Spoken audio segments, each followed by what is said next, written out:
চৰ্চাৰ কেন্দ্ৰবিন্দু এখন বিশেষ বস্ত্ৰ যাৰ মূল্য 2,45,000 টকা ডাকযোগে নিলাম কৰা হ'ল এই বস্ত্ৰভাগ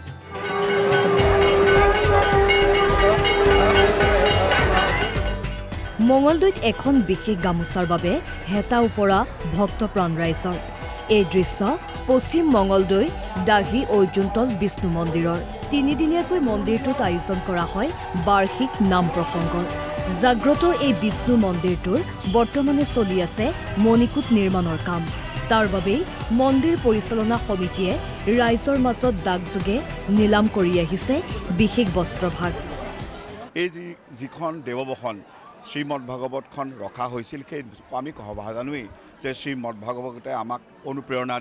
দিয়ে কোনোবা যদি জীৱনত ডিপ্ৰেশ্যন হয় সেই সময়তো কোৱা হয় যে মদ ভাগৱত যদি আমি পঢ়োঁ বা ভাগৱত যদি শুনো তেতিয়াহ'লে আমি শক্তি পাওঁ এন্ধাৰৰ মাজত যেন আমি পোহৰ পাওঁ আৰু সেই বস্ত্ৰভাগী যি দেৱবসনেৰে ৰাখি ৰখা হৈছিল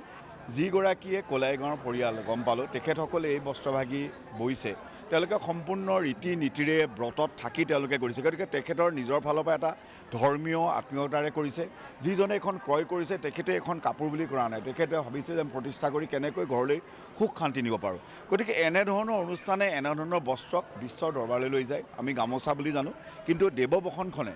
এটা নতুন মাত্ৰা প্ৰদান কৰিছে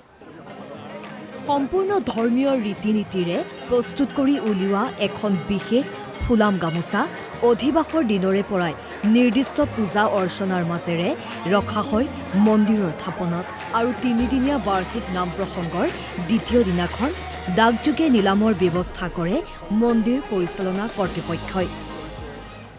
আচলতে আমাৰ এই মন্দিৰটোৰ তিনিদিনীয়া বাৰ্ষিক ৰাইজৰ সভা আৰু শ্ৰী শ্ৰী বিষ্ণু পূজা আজি দ্বিতীয় দিন আজি দ্বিতীয় দিনৰ এইটো এটা অন্যতম প্ৰতি বছৰে হয় তিনিদিনীয়া কাৰ্যসূচীৰে আজি দ্বিতীয় দিনৰ পানী তোলা অনুষ্ঠানৰ পিছতে এইটো এটা অতি আকৰ্ষণীয় কাৰ্যসূচী যোৱা বিগত প্ৰায় 11টা বছৰ এই দেৱবসন নামৰ যি দেৱবসন নামৰ যিখন বস্ত্ৰ এই বস্ত্ৰখন ইয়াতে উন্মোচন কৰা হয় আৰু এখন আচলতে দেখাত সাধাৰণ যেন গামোচা লাগিলেও এইখনত আচলতে ভগৱান বিৰাজমান এই গামোচাখনৰ লগত আমাৰ অজুনতল বুঢ়াগোসাঁই নিজে তাত প্ৰতিষ্ঠা লাভ কৰে বুলি এটি প্ৰবাদ আছে আমাৰ মন্দিৰটো এটা জাগ্ৰত মন্দিৰ ইয়াৰ যথেষ্ট মাহাত্ম্য আছে আৰু এই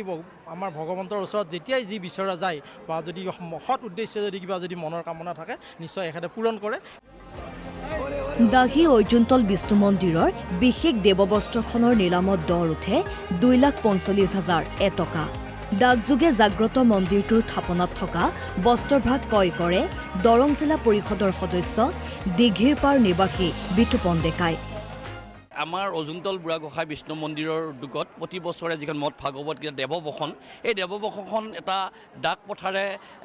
ৰূপায়ণ হৈ আছে আজি 12 বছৰ ধৰি হৈ আছে কেতিয়াবাতো এনেকুৱা যোৱা বছৰ বা 2 বছৰ বা 2,65,000লৈকেও ইয়াত ডাক গুচি গৈছে আচলতে মই এই অজুনতল বুঢ়াগোসাঁইৰ প্ৰতি মোৰ এটা অগাধ বিশ্বাস আগতে আছে আৰু মই বিশ্বাসটো প্ৰমাণ পাইছোঁ 2,45,000 টকাত এই দেৱবসনখন আমাৰ পৰিয়ালৰ ভাগত মানে পৰিছে গতিকে সেইটো কাৰণে প্ৰথমতে মই মন্দিৰ পৰিচালনা সমিতিক ধন্যবাদ জ্ঞাপন কৰিছোঁ গোলাপ শৰ্মা দাৰ ওচৰতো মই চিৰকৃতজ্ঞ বুঢ়াগোসাঁই এটা যদি ইচ্ছা কৰে তেতিয়াহ'লে মই এটা ভাৱ এটা মনত ৰাখি কৰিছিলোঁ আৰু সেই হিচাপত আজি মোৰ সৌভাগ্যটো হ'ল 2010 চনৰে পৰাই মন্দিৰ পৰিচালনা সমিতিয়ে আৰম্ভ কৰিছিল দেৱবস্ত্ৰভাগৰ নিলাম প্ৰক্ৰিয়া জাগ্ৰত বিষ্ণু মন্দিৰটোৰ এই বস্ত্ৰভাগৰ বিশেষ গুণ থকাৰ কথা জনশ্ৰুতি অনুসৰিয়ে বিশ্বাস কৰি আহিছে স্থানীয় ৰাইজে নিজৰ ঘৰত এই বস্ত্ৰভাগ প্ৰতিষ্ঠা কৰিলে গৃহস্থই লাভ কৰে মনে বিচৰা ফল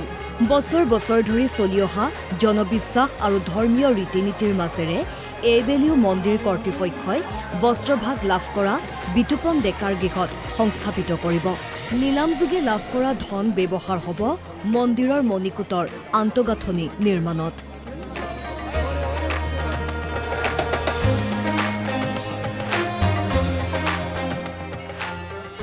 মঙলদৈৰ পৰা গৌতম চহৰীয়া অসম লাইভ 24